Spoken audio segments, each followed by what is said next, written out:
Hello and welcome to TCS.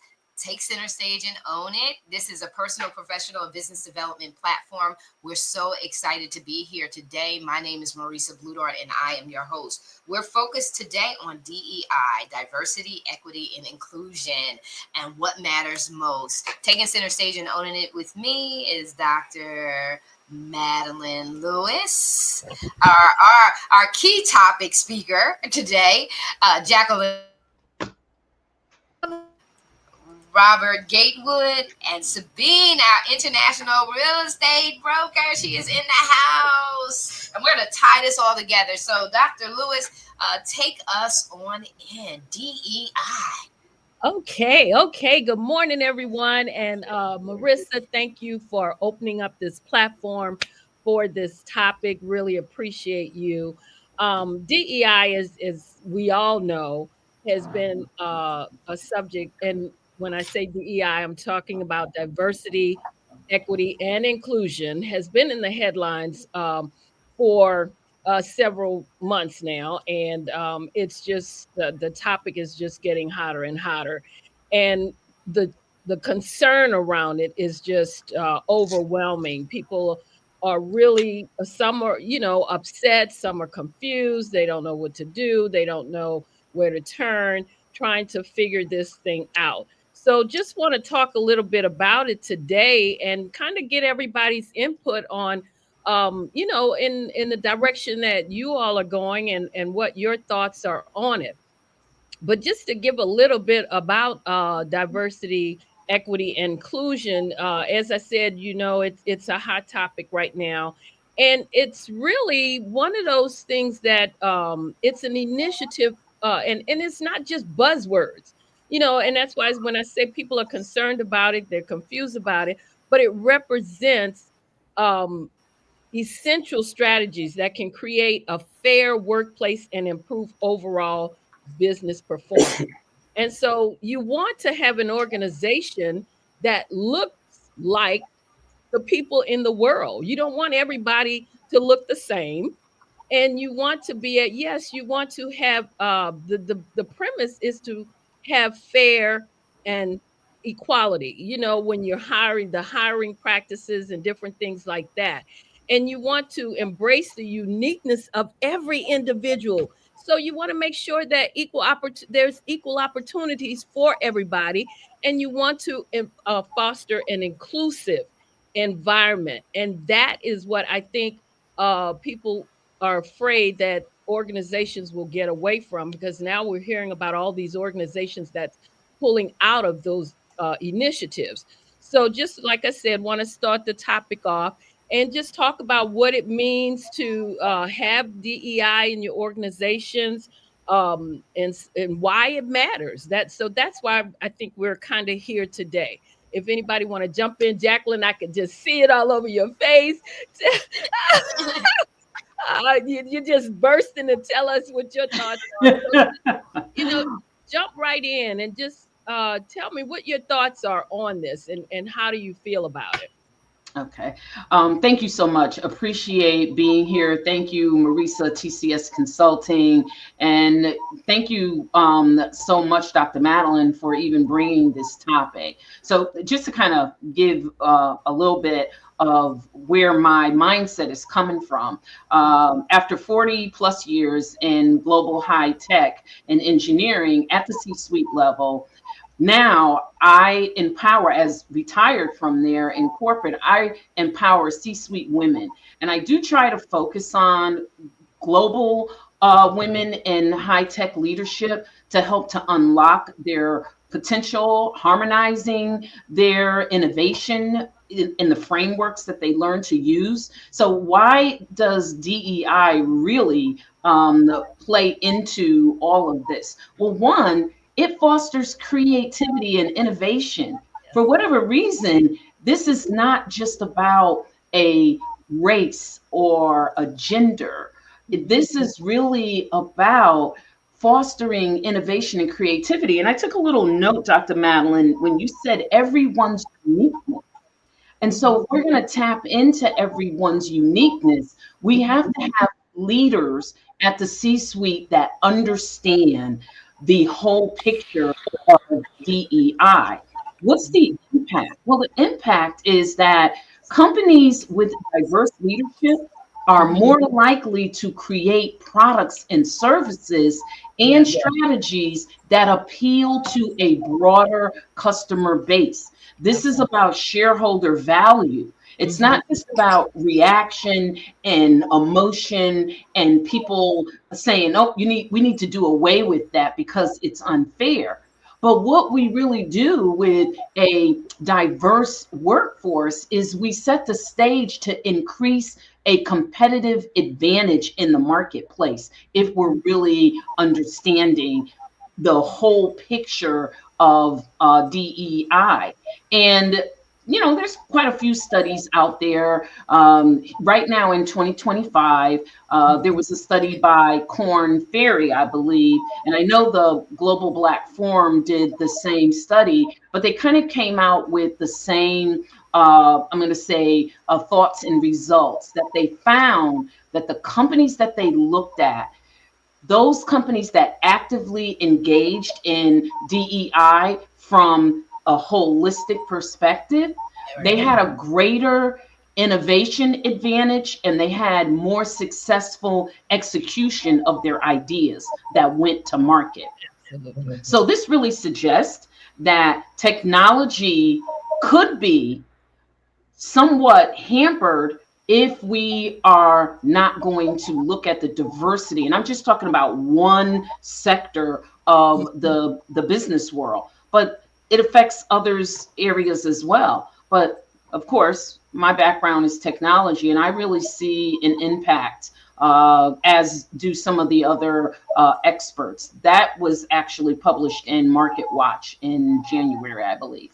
And so Absolutely. that all goes right back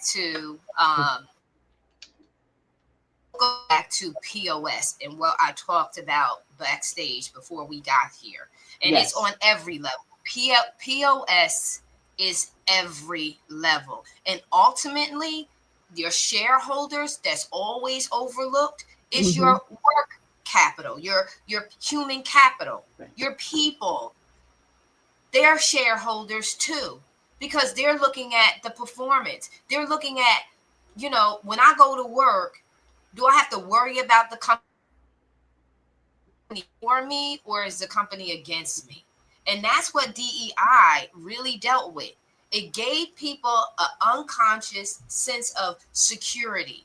Because when an individual feels secure and safe, you can unlock and unleash their unlimited potential. And that is not a cliche, that is the God's honest truth. If Absolutely. I am not worried about my job and I Mhm. feel good about what I work for, I'm going to Mhm. show up and I'm going to show out because I Absolutely. love my company and Mhm. I want to represent them well.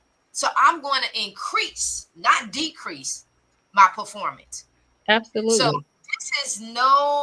this is no game. It is truth. It goes back to EI, emotional intelligence. It just encapsulates it all. So my background is psychology. Oh, industrial organizational psychology. I have a heart for the people and how they feel, and then how they perform and how they feel fulfilled. And Mhm. when a person feels fulfilled, it's unlimited. Yes. And at the end of the day, all of that innovation comes from an Mhm. unleashed sense of freedom to create, to procreate. And that's why that's so important. So I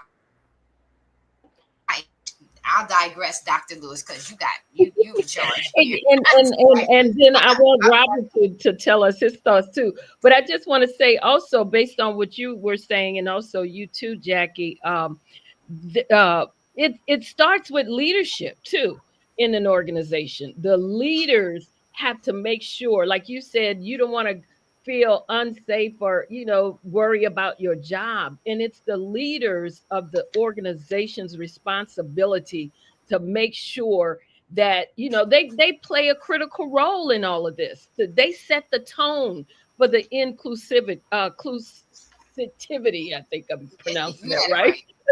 right.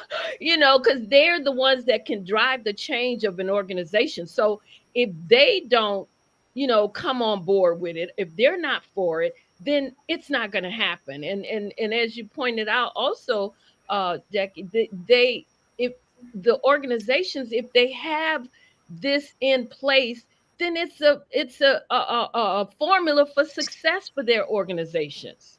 It really is. So I mean, And leaders set the culture and the climate absolutely, on every absolutely. level. So at Hmm. whatever is associated or linked to that leadership and Hmm. that leadership role and position, they set a culture, right? And a mindset within the organization. So each leader is cultivating a different culture and Hmm. mindset. Hmm. And sometimes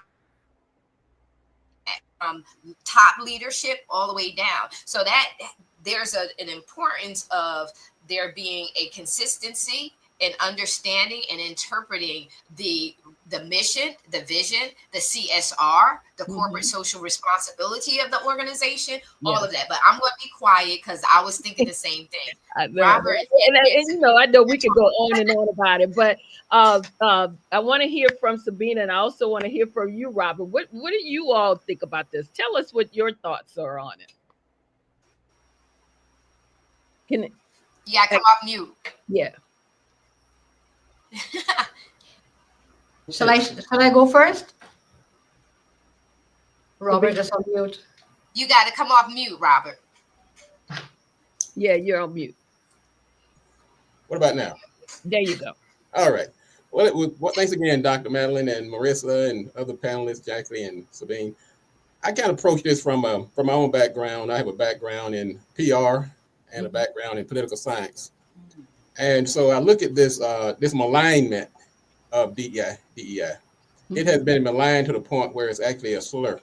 Yeah. They use the word DEI like it's a bad word, and they said DEI hire. This must be a DEI person. What that indicates to me is that we're losing the PR battle, because I think part of this leadership and part of this pushback, we have to also inject the fact we have to actually make sure we define what DEI actually is. And so it's hard to make your case. It's hard to advance something when You don't majority of the population sees it as a slur or something that to be discarded, something to be denigrated. So, and plus, from a political standpoint, I think unfortunately, the American workers, corporations, and businesses in general have become pawns in a much larger game. Unfortunately, this DEI is part of something that's bigger and much more sinister than the average person has digested. First, we saw it was against the CRT. Then we saw it against the woke movement. Now the DEI. It's just all part of a bigger picture of trying to roll back the gains of marginalized people. So when I look at it, I can't just take it in a vacuum and say this is just about DEI, right. because we know that DEI, there's nothing wrong with DEI. DEI is just about broadening the talent pool. It's making Exactly. sure that everybody has the same opportunity. That's Opportunity. DEI in a nutshell. What could be wrong or bad about that? I'm going to tell you, if DEI was exactly the way it's been characterized, I'd be against it too. But we know what we're seeing in the media Absolutely. is not what DEI represents. That's my Exactly. take on it. That's And, my and take. I think what it is that when they hear DEI, they automatically think that it's to push African Americans into these positions. Or That's unqualified, the not just biggest. African That's Americans. one of the biggest roles. But Unqualified. it's also what they don't fail to understand. It's inclusive, meaning it's for all, everyone, men, women, Hispanics, all everyone. And one of the things that I was listening to this lady the other day, and believe she was a white female, and she was outraged because she said that they don't understand when they talk about getting rid of DEI. She said that you it's white women are going to suffer too, because before, back in the day, white women could only hold the roles of secretaries. They could not be in these, running an organization, a 500, company, a Fortune 500 company. She said, so, hey, think about what you're doing. It's not just about one group of people that you're trying to get this out of the way so that they won't progress. It's about everybody. And that's where the inclusion comes in. I Exactly. think they forget that part. Yeah, Yeah. I'll yeah, just add one and more also thing. the protection. So Robert, I'll say this really quick. You said it's a part of disenfranchised people, population of people. So the Mhm, same thing about the Me Too movement. So mhm, you're getting rid of all of your positioning, even in that. And I just wanted to stick that out when you talk about the Caucasian women and mhm. how they came up under the civil rights movement and got their position in so that they could. This also goes back to protecting that money that's associated with the liabilities. And so I just wanted to put that out. Robert, I'm going to I digress. would just add one more point, and that we have to keep driving this point that DEI is not about pushing forward unqualified people. Right. And that Exactly. has been where we once again we almost losing the PR battle, Right. because most DEI programs have a merit based platform in it. Mhm. They ensure that the most qualified people are put forward, and that's the part that's never discussed. As a matter of fact, it's as if it doesn't exist.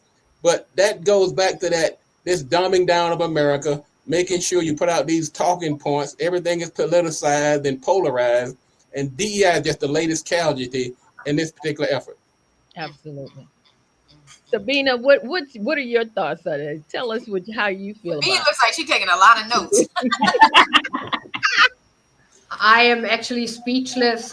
I mean, I'm not in the US, I am in the Dominican Republic, it. Hmm. but I have worked many years of my life in Germany as an employee in the banking industry. And I don't know why it is still a point if you are Black, if you're a woman, if you're Hispanic, if whatever you are, why does it matter? As we said, that qualification is what counts, and the way you are, the way you treat people. I don't get it. Why do we have this racism stuff in whatever wherever we are? We have that. It's Yeah. We are in the year 2024. We should do better. And of Yeah. course, it's very important to protect people that why ever they need to be protected, and Absolutely. to show what they can do, and to get into the positions they deserve, no matter if they're a woman or Black or whatever. I just And I don't that's have what the words and for that's that. what Robert was saying. It's I, you're looking at the Right. most qualified. You're not just Right. putting and I'm just gonna put it out there, a straight white man in that position just because he is. And the Exactly. unfortunate part about that is that 41 of the 50 states have either outlawed or introduced legislation to roll back DEI.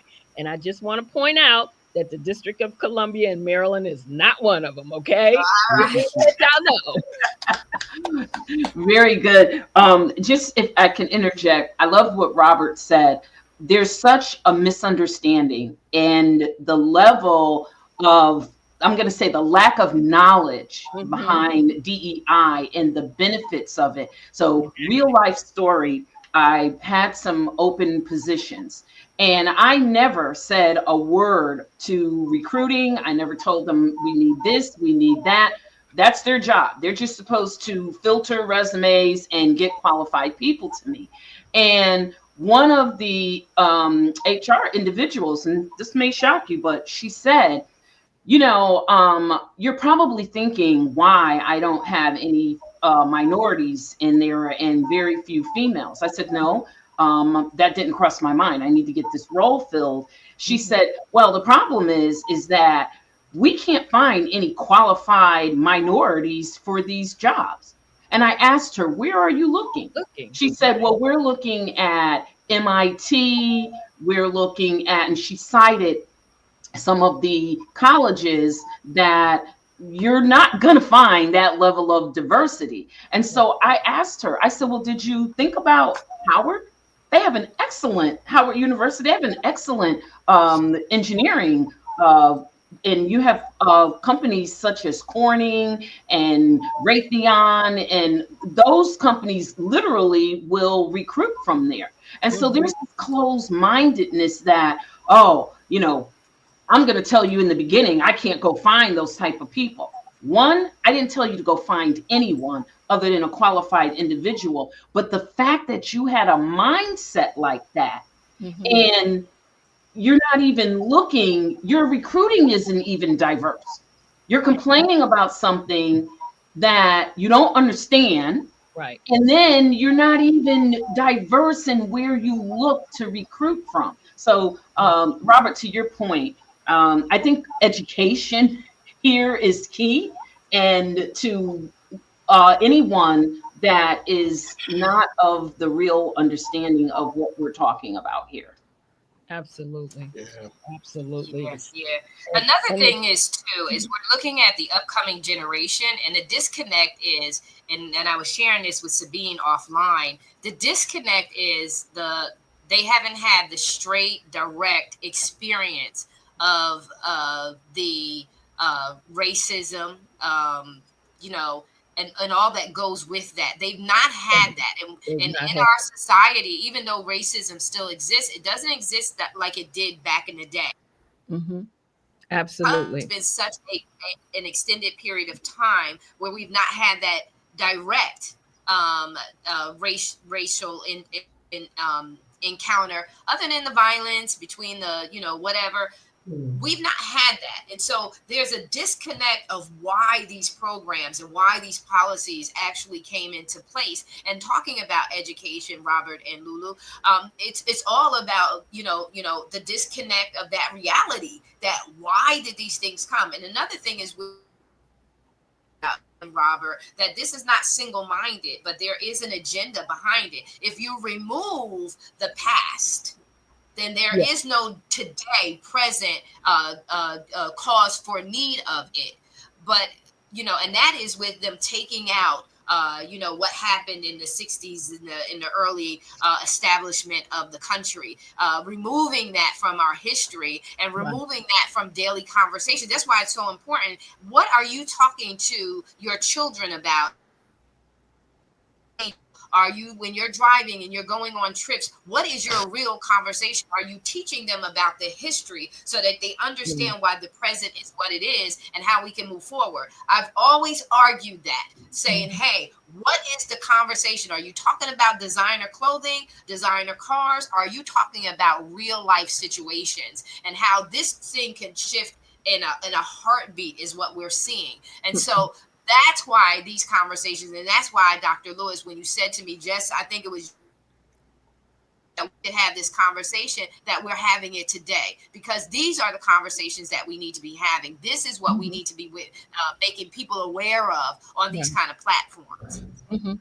Well, the thing of it is, when you say what are they talking about when they're, in the car, would have you, a lot of times they're not, because the That's it. kids are in the back on their devices, and the parents driving, or have zoned out or whatever. So they're not having these conversations, which is why it's so easy for them to take it out of the schools, take these different Mm. programs out of the schools, so that And the, so, the kids aren't learning about any of this. And that's the problem with what they're doing, how he's changing the executive orders to eliminate DEI, is the fact that he's saying that it's a discrimination against the civil rights protection and affirmative action.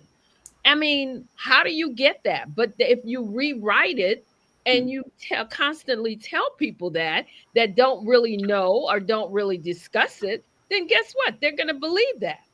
That's what they're going to and the think. Well, falsehood, yeah, let's get rid of it because it's discrimination. It's right? discrimination. Right. And you have a younger generation that's saying, I don't want that. I don't need that to get ahead. And they don't Mhm. understand that the very reason their parents are ahead is It's because because of these policies and these right that laws was put being in in place. place right for them. And so they don't, it's a charge to us. It's a double-edged sword. It's a charge to both us as the, you know, the wise, to make sure that the younger generation, that there is no communication gap, that we work together to communicate effectively. Even at this ninth hour, it's still very important for us to not give up and go quietly Oh, into the night, but to speak absolutely. up. Absolutely. Absolutely. We can, because for one thing, I think, and what, you know, I am now telling the clients that I work with is that you really have to, you know, be aware now, even more so, of what's going on. You have to understand what's going on. You have to make sure that you stay up on what's going on. You have to expand what you're doing, because you know they're also getting concerned about their businesses. Because if you are someone who those were your programs that have now been canceled, if you had a contract, say with the federal government, you know all of that's been canceled, and so you now have to figure out what you're going to do to pretty much stay alive, so to speak, if you don't have another way to pivot, you know. And so you have to you have to again be expand, you know your capabilities, look at something else maybe that you might can put forward and continue to do. But you can't let this stop you, but you definitely have to stay on top of what's going on so that you can know and understand it. And again, like I said, be able to continue with your business, but also know that this it's here, and right now we're going to have to deal with it. We're gonna have to deal with it. And the beautiful thing is, thank God for the way that we elect our presidents, is that we only have to go through this for the 4 years, and then so what we need to happen, what needs to happen is you need to have a strategy and a plan. Be Strategy, intentional. absolutely. Don't give up, cave in, and quit. It's not time to be Exactly.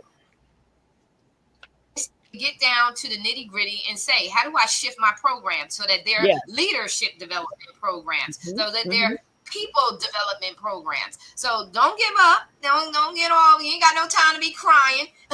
You got to encourage yourself, and you got to evaluate, just like you said, your offerings, your services, and rename those things and do some tweaking and adjustment. Because let me tell you Absolutely. something. No matter what, communication, influence, leadership roles are to inspire, to empower, Hmm. to give vision, strategy, Yes. and to motivate and lift up. And so Hmm. you can pivot your programs. Just Right. pivot your programs to focus on people Absolutely. development. You Because know, like Mhm. you said about pivoting your program, sometimes you may focus on one thing, but there are a couple other things that Oh you my God, have it's so much. within your skills that you can pull out and you can still use to increase your authority in a certain area. And that's now what they have to do. And that's what I've been telling those that are now concerned, because had one individual who was had a contract to go for to provide DEI training, and got a call the day before to tell her it was canceled. wow. Yeah, it's canceled. So she's like, "Oh my goodness, what am I going to do?" Well, here's what you now have to start doing. Yeah. You got to You be know, ready. we we talked a little bit about the misconception of DEI, and there's a really important subject that ties together, and that is the integration of AI, artificial intelligence, and the Hmm. technologies in DEI. Well, Hmm. how do they relate? Well, as companies integrate AI into their operations, there's going to be a growing need for ethical AI deployment that Hmm. accounts for diversity, fairness, and inclusion. So, Yeah. AI technologies, if not carefully designed, can Yes. perpetuate existing biases in hiring, Absolutely. promotions, decision making, Hmm. disproportionately impacting marginalized groups. So, DEI teams actually have to still continue to say, okay, AI solutions that we are building, and we've got all this diverse data sets. Hmm. Okay, how are we going to make sure that we don't further disadvantage or underrepresent employees in groups. Right. Last but not least, why does Yeah, it you matter? Because companies that fail to address bias in AI can actually face reputal damage, regulatory scrutiny, internal pushback from employees, customers, Hmm. Hmm. and there's going to be a demand for ethical technology okay. practices. All that's DEI, and people better wake up and realize that there's more to this than, oh, that person is a DEI hire and they took my job. I Hmm. relish in that I'm definitely not a DEI hire because there was no DEI when I started back in the late 70s. Yeah. So I am every position I got. It's just a fact. I worked harder, proved myself more. You know, Hmm. I had to do more. Good was not never good enough. I had to be great and I had to be phenomenal. So to Exactly. Lisa's point, a lot of what has been the benefit in the later years, I didn't experience those benefits. It was literally my ability, my skills that Right. took me to a C-suite level. And even then, you got to hold on to it. You Yeah. know, it's just not. Exactly. So these things that people are thinking about moving away from, they've got so many bigger impacts. And I loved what everyone said. Robert, I love what you said about just the geopolitical piece of this that Right. people are really not looking at. Yeah.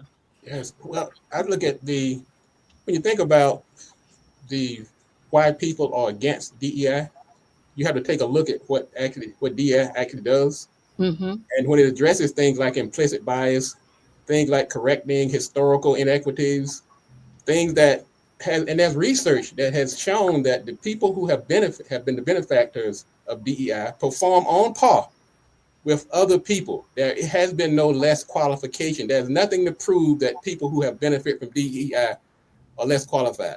Those Hmm. are talking points. Those have political objectives. And so part Scary. of my goal of pushing back is to make sure that people understand what it is and offer platforms so that we can have a balanced conversation going on. Right now, it's all one side. It's all about these DEI people. Look at that. We have Yeah. the accident up in Baltimore where the ship ran into the bridge, and oh, the black man must have been a DEI hire. We're looking at the first lady, the vice president running for president, probably one of the most qualified Unbelievable. in history. Now she's been called a DEI hire. Even if she was a DEI hire, she's the most qualified person. So there Qualified must person. be more Yeah. of a pushback against this narrative that DEI is advocating for all of these unqualified people to take other people's Exactly. jobs. It's all political rhetoric. Exactly. And it's more like said, just to give the qualified ones, the marginalized qualified ones, a chance and an equal opportunity to be able to compete for that position. No one is asking you to give anything, Yes. Right. just asking for a fair opportunity. That's all. That's it. So it's just, and that's why I'm liking this conversation, and because we're hearing so much about it, but a lot of it too, again, like, is scare tactics. You have the things that people don't understand, and a lot of times when they don't understand something, they're afraid of it. Mhm. Or and then Right. you have the other side where they just, I want this, and too many of them are getting what I want. So Right. there you You go. know, I like what Jacqueline said earlier. She was talking about when she was giving the example of people Mhm. can't find the talent. Well, Yeah. one of the objectives of DEI is to broaden the pool, which means you have to go out and recruit. You can't just go with certain other demographics or expect to find a diverse pool Exactly. of candidates. The other Exactly. part of the DEI, the inclusion part, is Mhm. about making people feel welcoming, and then the equity part is to remove some of these barriers that have Mhm. historically kept people from getting in these positions and advancing. And Those absolutely. are very noble, honorable, and any person with a just and fair mind will see them as needed advances in the workplace and in society. But Absolutely. That's not the conversation that we're having. That's not what we're talking about on the nightly news. That's not what the talking heads are talking about. All they're talking about is look at that DEI hire. Look at How did that person get there? We have to change the narrative in order for us to advance all that's good about DEI. And that's exactly like what you were saying, Jacqueline. It's yeah, I remember when I was working with the FBI, and I was actually at the time I was an analyst, and I remember seeing on the website that the FBI had a recruitment team, and I remember thinking, I didn't know we had a recruitment team, and so I went and I inquired about it because, as you know, the FBI was famous for having a lot of white males in the organization. And so when I went to find out about it, I got on the recruitment team. I was able to get on the recruitment team just to see, I wanted to know where they were going to get these people, you know? And it's like you say you're going to colleges. When you put up these recruiting booths at different events, you're telling people, you're going to colleges and different things like that to get people. But like you said, which colleges are you going to? And by doing that, I was able to get on there and kind of like you said, make suggestions. Hey, well, how come we're not going over here?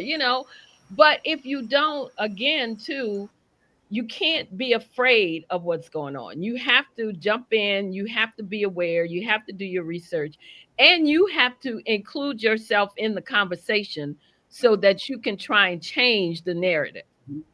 Amen. So, yeah. But Wow. wow. This is Well, we know that we have to have this discussion again. We got to keep on having this we're coming discussion. into the end, huh? Yeah, we have to continue having the conversation and continue to bring awareness. That's what's very important. And so I just want to say thank you to Dr. Lewis for just bringing it up. I know we've all been thinking of it separately. We've all been watching and saying we've just been sitting back, and then you gave us the charge. Not just sit back.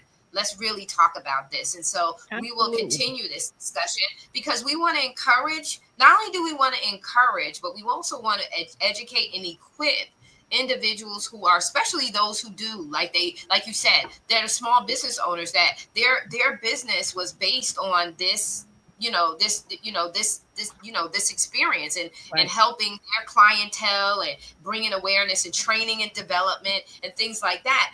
We want to make sure that they have of encouragement, but not only encouragement to trigger them to think in ways of pivoting, to come up with some ideas or some strategies that they can take and move. And we did do that a little bit today. We tapped into a little bit of that today because DEI is really about leadership, right? And it's about how we're showing up ourselves. And so there can be a pivot for them. This is not the end of all. This is just a something we look at. How do we say it? We got to assess, address, and move forward. And so with that being said, I want to say thank you so very much, Madeline, Dr. Lewis, for charging us with this. And I want to thank you for my Own It team and my TCS team for, not counting it robbery, coming out and just having a candid conversation in regards to this topic, what matters most in DEI, and really speaking to it. So thank you, ladies and gentlemen. You guys have a great weekend. Those who tuned in, thank you so much for tuning in. Make sure that in our next shows and upcoming shows that you make sure you leave some comments. We want to hear from you so we can respond to you in the audience. So we love you so very much. God bless you. We're out.